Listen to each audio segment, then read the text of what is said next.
Hello, and thanks for coming to my show. If you don't already know, this show is done in themed seasons, and we're on Season 18, Killer Kids. If you like this channel, not necessarily the crimes, you can hit like on the video and subscribe to the channel for weekly stories. You can also check out my other channel, Somewhere Sinister, which isn't entirely true crime, more true crime adjacent. A link is in the description. Thanks. Steve Sharer awoke on the morning of January 11, 1992, with plans to start a remodeling job at his house. Both his father and father-in-law were going to be over to help, and his 12-year-old daughter Shanda was also there to lend a hand. Or so he thought. When his wife, Sharon, went to wake her stepdaughter, she wasn't there. It was unusual, but at first they figured there was a reasonable explanation. After they checked around the house and called friends and family and no explanation was presented, they started driving around looking for the young girl. The only thing that Steve could imagine was that he had accidentally locked Shanda out of the house. He had woken up at about 3 a.m. because he heard the television on in the living room. He just assumed that Shanda had forgotten to turn it off when she went to bed. He also noticed the kitchen door was ajar, so he closed and locked it. Then he went back to bed.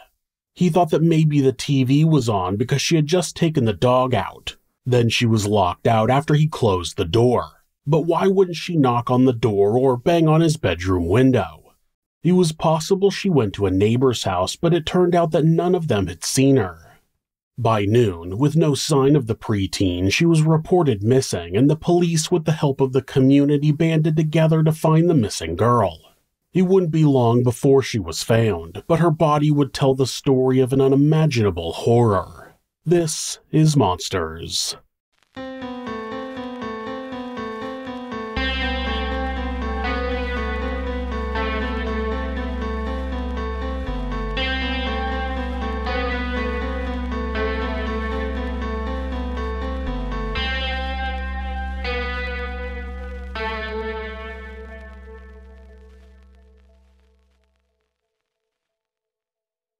Shanda Renee Sharer was born on June 6, 1979 in Pineville, Kentucky to Stephen and Jacqueline Sharer. Jacqueline, who went by Jackie, already had a daughter with her first husband, a man who was actually Steve's best friend in high school in Clarksville, Indiana, just across the river from Louisville. Steve claimed that he and Mike Boardman had flipped a coin to see who would get to ask out the new girl in school, and Mike won. He asked her out and the two began dating. After about a year, when she was 16 years old, she got pregnant. That pushed the teens to get married and try to become a family, but not long after their daughter Paige was born, they got divorced. By then, Steve had moved away and started a heating and air conditioning business, and Jackie was no longer in touch with him. It wasn't until she ran into him when he was in town visiting his parents that they reconnected and felt an attraction. It wasn't long before the two got married, and Jackie made the move to Middlesboro, Kentucky, just north of the Tennessee border. Soon after, Jackie got pregnant and went on to have Shanda in 1979. About 9 months after Shanda was born, the family moved back to Clarksville, and not long after that, Steve and Jackie got a divorce. As a child, Shanda spent every other weekend with her father, and they spent a lot of time out at her grandfather's farm. She had learned to drive a tractor when she was only 5 years old. Following her parents' split, Jackie got a second job working on the weekend as a clerk at Churchill Downs, home of the world-famous Kentucky Derby. It was there that a coworker named Ronnie Ott asked her out, and the two began dating. Ronnie worked at the racetrack while also collecting 2 pensions. The first was from the military as a disabled veteran, and the second was from a workplace injury while working as an electrician at the Naval Ordnance Station in Louisville. He had been married once before but didn't have any children. When Shanda was 7 years old, Ronnie became her stepfather, and she, Jackie, and Paige moved to his big house in Louisville. Shanda spent a few years at public school, but Jackie soon used her newfound financial stability to enroll her daughter in private school. It was there that Shanda began to build her identity as a student and athlete. During her 5th and 6th grade years at St. Paul Catholic School, she threw herself into various activities, joining the cheerleading squad and participating in the volleyball, basketball, and softball teams. Outside of school, she was in the Girl Scouts and participated in 4-H. For those of you who don't know, 4-H is a youth organization whose mission is to help youth reach their fullest potential while advancing the field of youth development.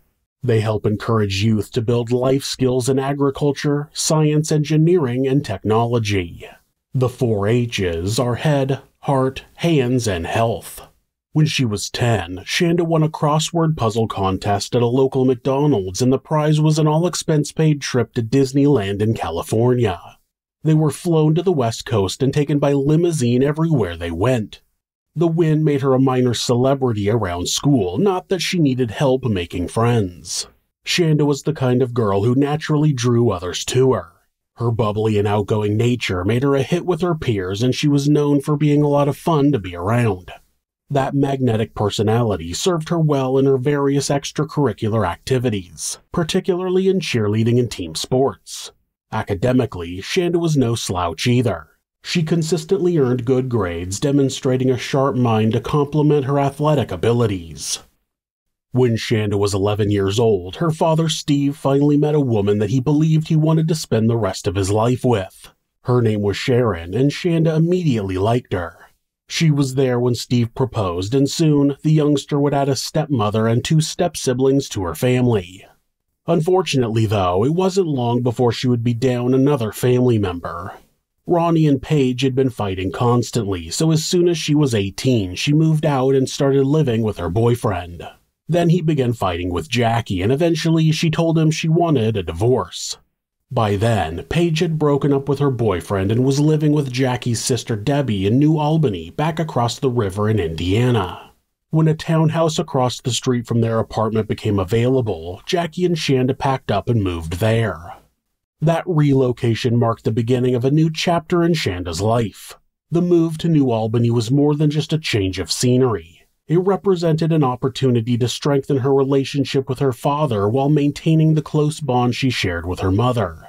It also brought her into more frequent contact with her stepmother Sharon, with whom she also developed a close relationship. In 1991, Shanda was 12 years old and enrolled at Hazelwood Middle School, which marked another new exciting adventure. It would be the first time in years that she wouldn't have a school uniform, so she put on an hours-long fashion show for her mother as she picked out what she was going to wear on her first day of school. And all the preparations seemed to have worked. Jackie would later say that Shanda came home from school after her first day glowing. She had already made friends and loved the school. That glow would fade 2 days later when Shanda got into a physical confrontation with another student. The encounter was set in motion due to typical youth drama. Shanda was talking to a girl in one of her classes when the girl said she wanted to break up with her boyfriend, but was afraid to give him back his ring. Shanda, likely eager to make another friend, offered to do it for her. At the next break, Shanda found the boy and handed him the ring.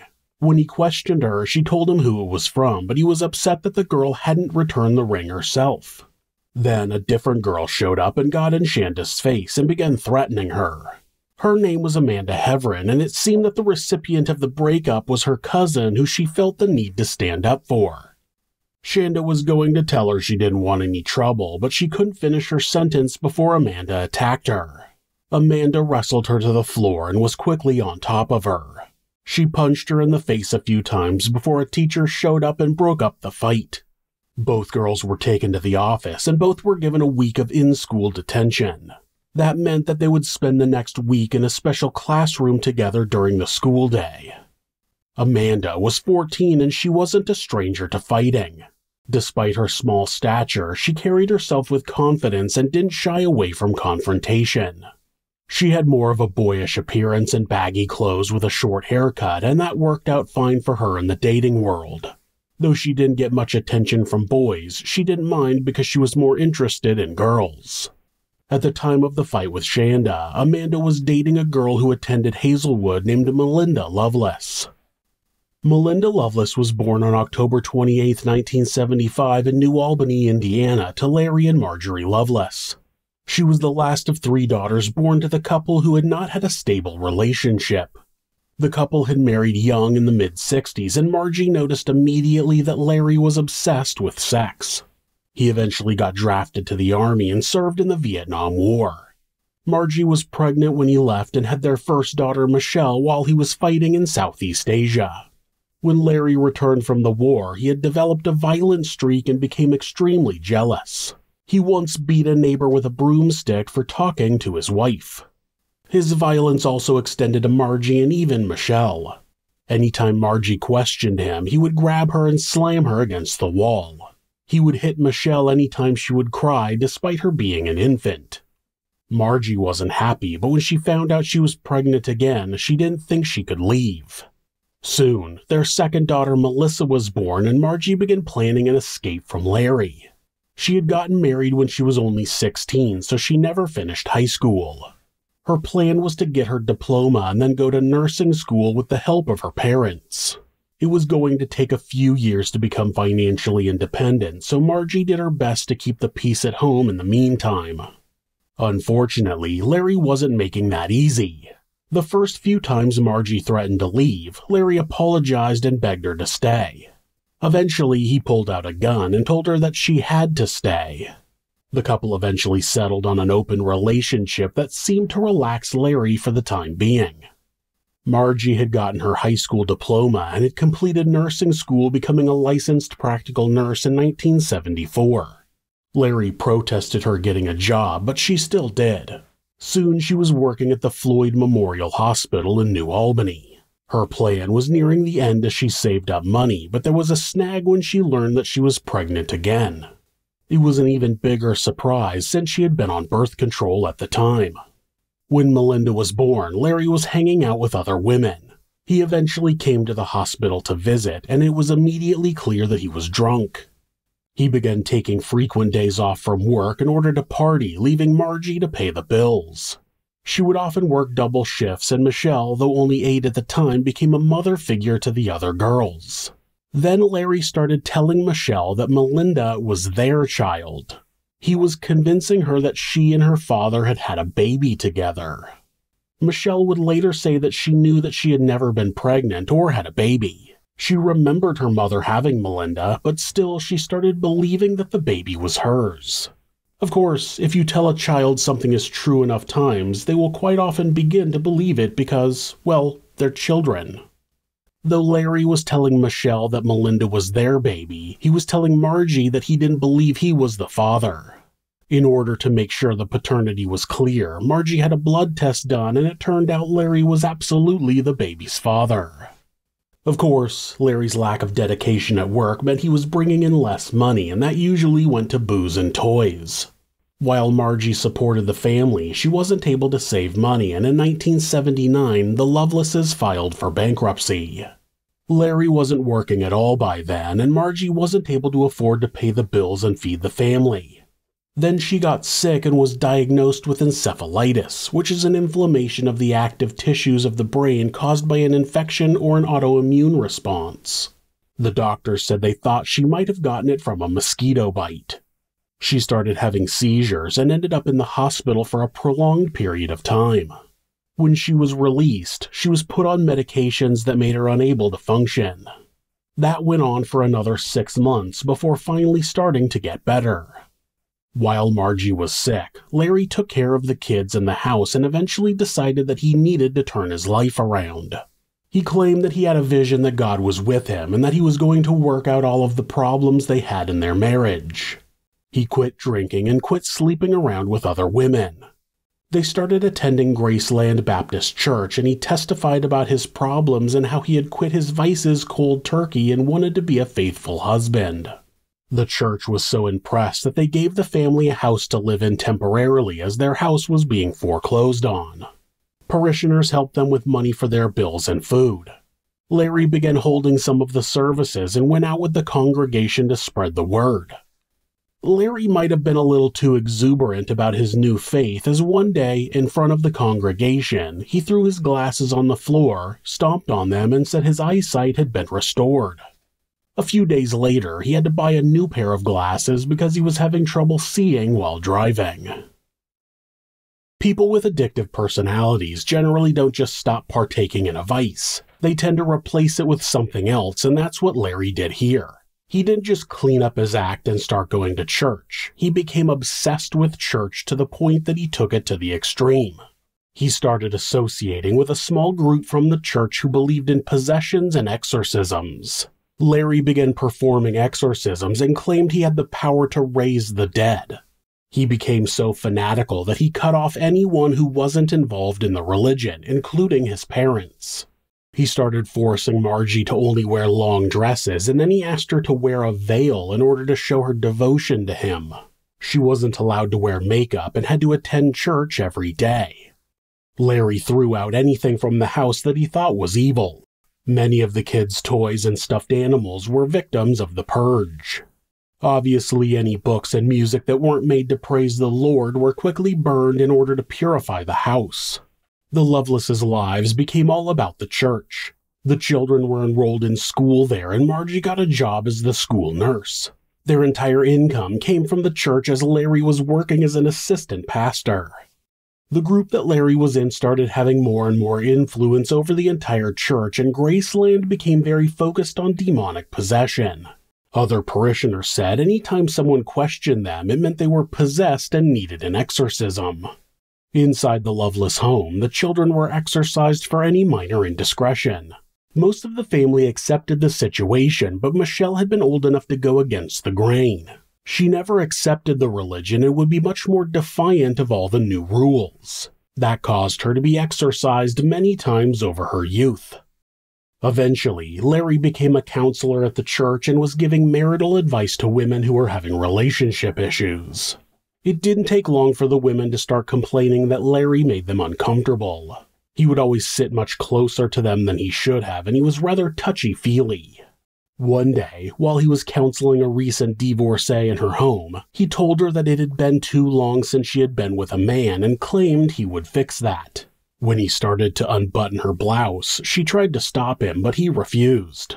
Then she threatened to call Margie, but that still didn't stop him. When she was finally able to push him out the door, he said, quote, "If you call Marjorie, I'll come back and shoot you." It seemed that Larry had not made the miraculous change that he wanted everyone to believe. It turned out that Melinda had caught him drinking beer by that point. They had moved 3 times over the 2 years they had been attending Graceland, each house with cheaper rent and in a more secluded area. Larry began complaining that the church wasn't paying him enough, and one day he stood up in the pews and proclaimed that he no longer agreed with the church's teachings and wanted to be removed as a member. Just like that, the family was excommunicated and they had no income. After a brief stay with one of Margie's sisters, they found a new house back in New Albany. Marjorie went back to work at the hospital and Larry went to work at the railroad. Just like 2 years earlier, Larry did a complete 180 and once again was constantly drunk and wanting to perform exotic sex acts with Margie. Margie went along with it, thinking it would keep him faithful, but soon enough she found out he was having an affair. From there, the relationship became open again and they were right back where they were before the 2 years at Graceland. The whole time, Melinda had become extremely attached to her father. He wasn't working full-time and would spend all of his free time with her. He was able to convince her that all of their problems were Margie's fault, especially their relationship issues. He told all the girls that their mother was a slut and that she had ruined their marriage. By the time Melinda was 10, though, she was starting to want to do her own things, watch cartoons or talk to her friends on the phone. Larry would get upset and give her the silent treatment if she didn't go along with whatever plans he had for the day. At the same time, Margie was secretly getting counseling and she was beginning to have more confidence. She would stand up to Larry more often and even started turning him down for sex. That would ultimately result in Larry storming in the house one day and violently forcing himself on her in the bathroom while all 3 girls were in the hallway listening. The marriage continued to deteriorate and the physical abuse got worse. Margie would threaten divorce and at times Larry would pack up and leave. It was something that Margie and the 2 other daughters were happy about, but Melinda was so attached to her father that she would cry continually until he came back. By the time Melinda was 12, she had a lot of friends and was attracting boys. Her interest in being with her father was waning, and Larry began complaining that Margie was turning her against him. You know, because a 12-year-old wouldn't rather hang out with her friends. Larry was able to do all types of awful things to his own family and they would stay quiet about it, but when he took advantage of his niece, that was the final straw for Margie. He had taken Melinda and his niece Lisa swimming, and while they were changing, he was caught spying on them. As soon as they got home, Lisa told Margie what happened and she exploded. She demanded he leave, and when he didn't, she chased him out of the house with a knife. He cut his hand in the process of trying to get the knife away from her, and when the police arrived, he claimed that she had stabbed him. All 3 girls confirmed that he had not been stabbed, and while he was taken to the hospital to receive 2 stitches in his hand, Margie took a bottle of tranquilizers and passed out. The girls found her and she was rushed to the hospital where her stomach was pumped and she survived, but was admitted to the psychiatric ward. In the meantime, Margie's sister Frida confronted Larry about what had happened with her daughter and he threw hot coffee in her face. So she got in her car and ran into him while he was walking away. He wasn't injured, just kind of fell onto the hood and was taken down the block before she stopped. After that, Larry packed his bags and moved in with his parents in Florida. Margie got counseling in the hospital where she signed the divorce papers. She also got a restraining order to keep him away from the house, but Larry never returned to New Albany. Melinda was obviously furious with her mother for the divorce, and though Margie thought that she would realize how much better things were over time, she only got worse. She would get letters from her father quite frequently, which kept her hope alive that the marriage could be saved. Then, after 6 months, the divorce was finalized and Larry immediately got remarried and stopped writing. Melinda felt completely abandoned. Both Michelle and Melissa had come out as lesbians in the prior years, so it might not be surprising that Melinda was willing to experiment with girls. When she was a teen, she started fooling around with her best friend. They would also make out with boys together as Melinda had been raised to believe that sex was a group activity. After she started attending Hazelwood Junior High School, she started trying to replace her father's love with anyone who would pay attention to her. She dated a number of guys who weren't very good to her, but eventually she met Amanda Heverin and the two hit it off. In the early 90s, being gay was much less accepted than it is today, and when rumors started to swirl that Melinda and Amanda were dating, they started getting into fights. Both Melinda and Amanda became possessive and jealous, which led to more fights with each other. At home, Margie had already remarried, and Melinda hated her stepfather. She still believed that Larry was a saint, and she was spiraling into depression. Amanda had initially bragged to Melinda about giving a beating to the new girl, but when they were both in detention together, they found that they had a lot in common, and Amanda apologized for the fight. As time passed, Shanda and Amanda's relationship deepened. What started as a friendship soon blossomed into something more, and the two girls began exchanging love letters. Melinda tried to put a stop to what was going on, writing Shanda a note asking her to stay away from Amanda, but it didn't do any good. Then Melinda confronted Shanda in the halls and threatened her physically, but Shanda continued to pursue the relationship. Amanda was too attracted to Shanda, and eventually she broke up with Melinda. The situation took a dark turn in October when Shanda and Amanda attended a school dance together. The sight of the two together ignited a fury in Melinda that would have devastating consequences. At the dance, Melinda attempted to fight Shanda, but Amanda intervened and stopped her. That incident, however, was just the beginning of a dangerous obsession. In the weeks that followed, Melinda's behavior became increasingly threatening. She publicly threatened Shanda and began writing letters to Amanda expressing her desire to see Shanda dead. The situation became increasingly concerning for Shanda's parents. After Shanda had gotten into trouble a few times, Jackie told her daughter that she didn't want her to spend time with Amanda anymore. Shanda agreed, but didn't actually stop. Eventually, Jackie discovered Amanda's letters to Shanda, many of which were sexually explicit in nature. One of them contained instructions on how to forge her mother's signature on detention slips. Jackie took them to the school and a counselor called Shanda down to the office. When Jackie asked her daughter why she hadn't stopped seeing Amanda, Shanda explained that some girls were threatening her and that Amanda was protecting her. After talking with Steve about the situation, they decided to enroll her at Our Lady of Perpetual Help, a local Catholic school, and she was set to begin the following week. However, the change in schools would not be enough to protect Shanda from the tragic events that were about to unfold.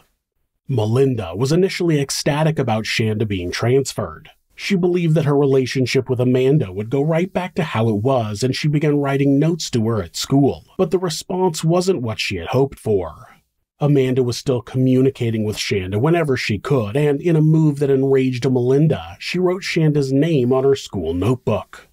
Melinda became desperate and confronted Shanda in the parking lot after school one day. She had brought Amanda with her and made her tell Shanda that she didn't like her anymore. Amanda would end up calling Shanda and apologizing, but Shanda was getting tired of the drama, and since she was making new friends at Our Lady of Perpetual Help, she was ready to let Amanda go. Jackie was thrilled and said that Shanda's grades had improved and her behavior was much more positive. Unaware that her competition was likely out of the picture for good, Melinda started believing that her only option would be to murder Shanda. Mary Laurie Tackett, who went by Laurie, was born on October 5, 1974 in Madison, Indiana. She was raised in a household that was a bit of a contradiction. Laurie's mother, Peggy Tackett, adhered to a fundamentalist Pentecostal Christian faith at a church called Lighthouse on the Hill. It was there that parishioners would speak in tongues and have visions. Her father, George Tackett, worked in a factory and had spent 2 years in prison for robbing a gas station in the 1960s. Her upbringing was marked by abuse, with child services visiting the family home on several occasions. She claimed to have been molested at least twice, at age 5 and 12. A particularly harrowing incident occurred in May of 1989 when her mother discovered Laurie changing from a dress into jeans at school. See, Peggy required her children to follow the strict guidelines set by the church, and a young girl was only allowed to wear long dresses. Peggy didn't allow Laurie to participate in physical education because the church didn't allow girls to wear sweatpants or shorts. When Peggy discovered her daughter changing into pants, she attempted to strangle Laurie. As a teenager, Laurie developed a fascination with the paranormal and vampirism. In early 1991, at the age of 16, she began self-harming, which led to multiple hospital visits and a stay in a psychiatric ward where she was diagnosed with borderline personality disorder. Laurie dropped out of high school in September of 1991. She moved to New York and stayed with her cousin for a short time before returning to Madison. It was in October of that same year that Laurie met Melinda, and they quickly became friends. By the end of the year, Laurie was spending most of her time with Melinda in New Albany and Louisville, rarely returning to her home in Madison. Hope Rippey was born on June 9, 1976 in Madison, Indiana, and was friends with Laurie. Hope's parents divorced, leading to a 3-year stay in Quincy, Michigan with her mother and siblings. Hope described her family life during that period as somewhat turbulent. Toni Lawrence was born on February 14, 1976 in Madison and had been a close friend of Hope since childhood. Tragically, Toni experienced sexual abuse at a young age, being molested by a relative when she was only 9 and sexually assaulted by a teenage boy at 14. The police response to the sexual assault was limited to issuing an order for the boy to stay away from Toni. On January 10, 1992, Laurie, Toni, and Hope drove from Madison to Melinda's house in New Albany. It was during that meeting that Melinda shared her animosity towards Shanda, and the 4 teenagers came up with a plan to get revenge. They got into Laurie's car, and Melinda had brought a bag with her. Inside were a number of knives and other supplies. The 4 girls arrived at Shanda's father's house around 8 p.m. Knowing Shanda would be reluctant to come if she saw her, Melinda hid on the floor of the car. Hope and Toni, whom Shanda had never met before, were sent to knock on her door and invite her to see Amanda. Intrigued but cautious, Shanda told them to return at midnight when her parents would be asleep. At midnight, the girls returned to the house. That time, Hope and Laurie went to the door as Toni had become increasingly concerned about the situation. Shanda, unaware of the danger that awaited her, got into the car and began chatting with Hope about Amanda. Suddenly, Melinda sprang up from her hiding place, grabbed Shanda's hair, and pressed the blunt end of the knife into her throat. Shanda screamed and pleaded for her life, but Melinda silenced her with a harsh command, yelling, quote, "Shut up, bitch." She then began interrogating Shanda about her relationship with Amanda while the young girl trembled in fear. She asked if she had had sex with Amanda, and when Shanda said yes, Melinda was furious.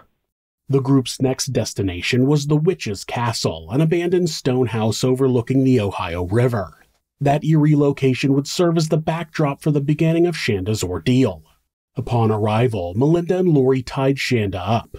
Hope took the Mickey Mouse watch that Shanda was wearing and put it on her own wrist. Melinda took all of her rings and passed them out amongst the kidnappers. Laurie pointed at the cellar and told the captive that the place was full of dead people. Then she grabbed a t-shirt and what was left of a bottle of whiskey from the trunk of her car.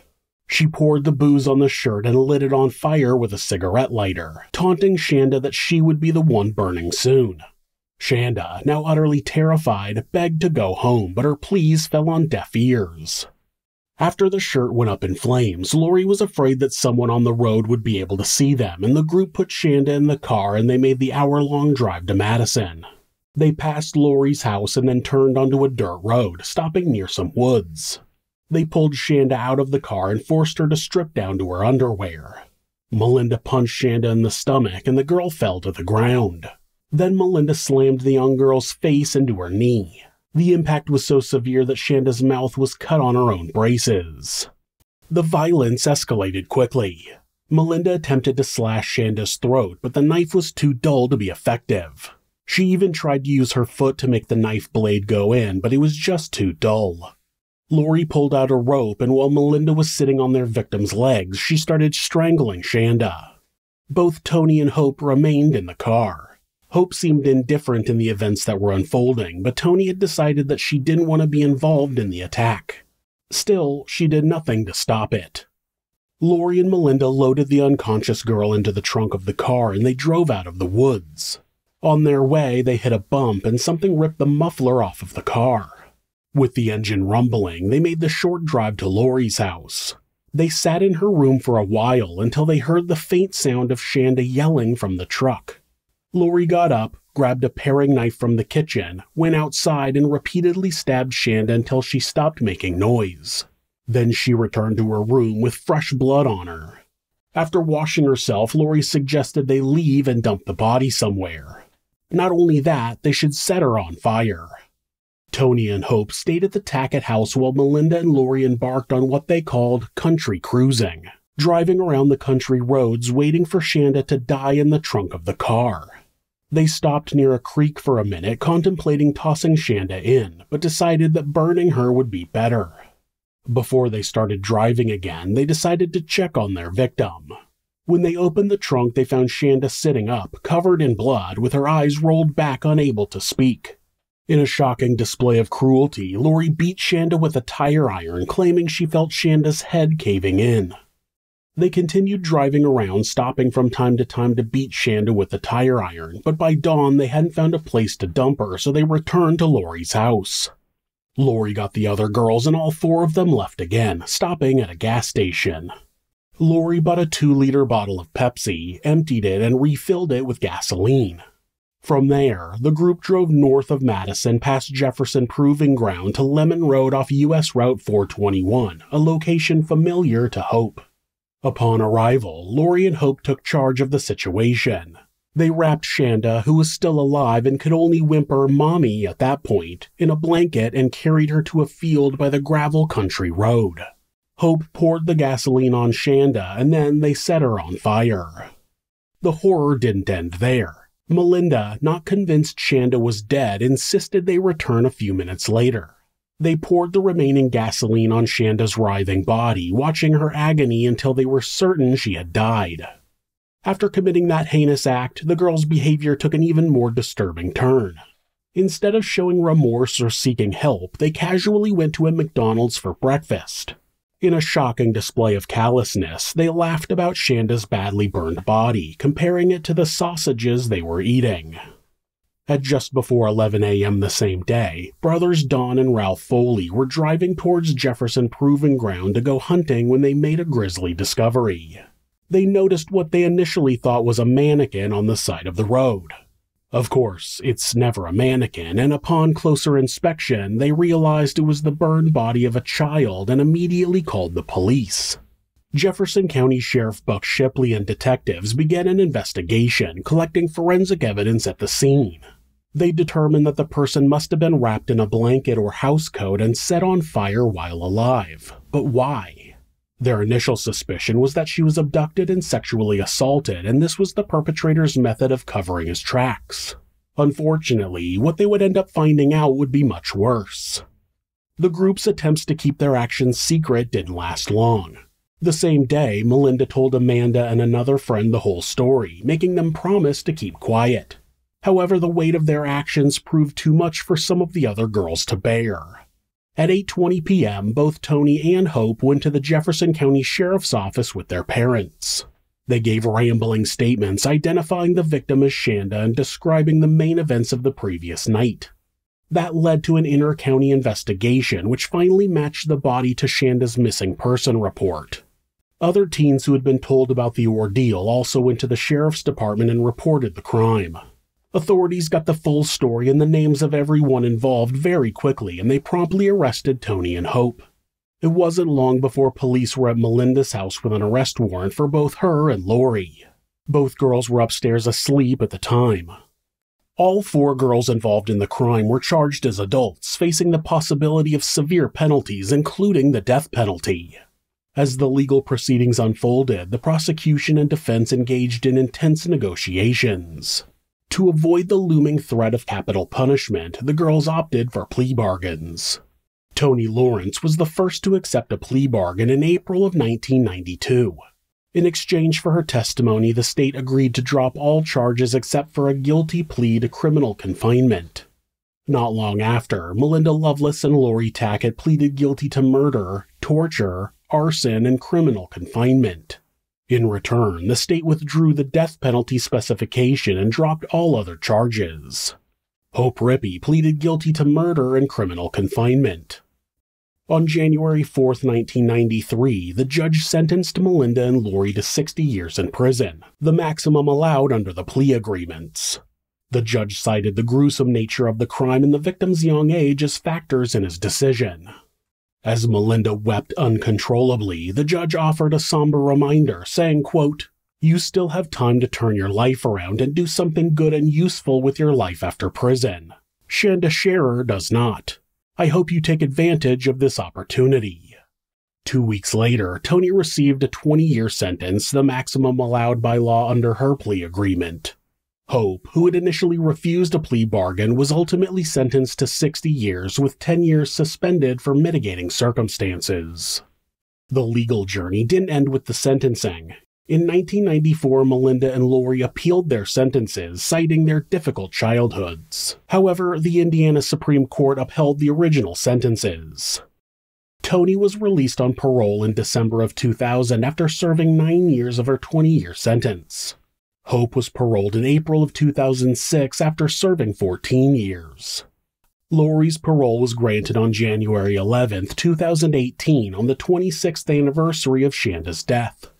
Finally, Melinda was released on parole on September 5, 2019, after serving over 26 years. All 4 girls have remained relatively out of the spotlight since their release, and it seems like they may have learned from their punishment. Hopefully, that's the way things remain, and none of these grown women turn back into the monsters they were on a cold morning in 1992.